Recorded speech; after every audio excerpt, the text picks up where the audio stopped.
আসসালামু গাইস, বর্তমানে আমি এখন যাচ্ছি না রংলা। আহো বাতিজা আহো দেখ। গাইস এটা কি হলো আমি তো বুঝলাম না, বুড়া দাদা এটা কি কাম করলো একটা। আহো বাতিজা আহো দেখছো তোমার লে কত বড় ফুকনিটা রাইখা দিছে, আর এইটা তোমার পাতাটা ঢুকাই দেবো। গাইস তো এটা কাম করলো, ভিডিওর মধ্যে ঝামেলা।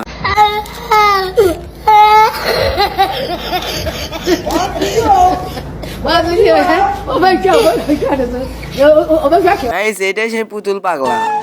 দেখেন আমাদের সাথে ছবি তুলবে দেখে কত আমাদের ফ্যান ফলোয়ার এখানে দাঁড়িয়ে আছে, কিন্তু ব্যস্ত ছিলাম দেখে ছবি তুলতে পারি না এবং ছবি তুলতে দেই না। দেখেন এই জন্য মন খারাপ করে হাত পা ধুইতে চাইবে আমাদের, কিন্তু দেখেন ছবি তুলতে দেয়নি। আমরা ব্যস্ততার কারণে নারমালা করছি, হোন্ডা একটু মডিফাই করবো এই জন্য। এটা হচ্ছে বর্তমানে এখন স্যার মাথা। প্রথম থেকে শেষ পর্যন্ত আমাদের ভিডিও ধৈর্য সহকারে দেখেন, শেষে মজা আছে অনেক। অনেক মজা আছে, আপনারা খালি কোনো টেনবেন না, কোনো কিছু করবেন না। এই চায়া থাকস কেন কি কবি ক, এই চায়া থাকস কেন কি কবি ক। দর্শকেরা কম তো এটা কাম, রাস্তায় যত বেড়ি সোলপোলের জন্য আমরা রাস্তাতে পাই না।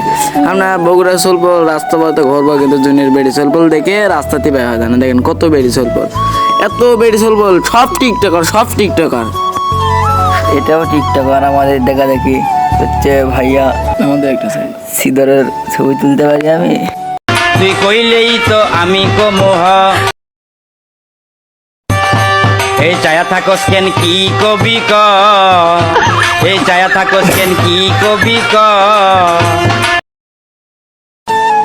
হ্যাঁ গাইস, এইটাই কিন্তু আমাদের ঐতিহ্যবাহী নাওরমালা ব্রিজ, গাবতলী, বগুড়া।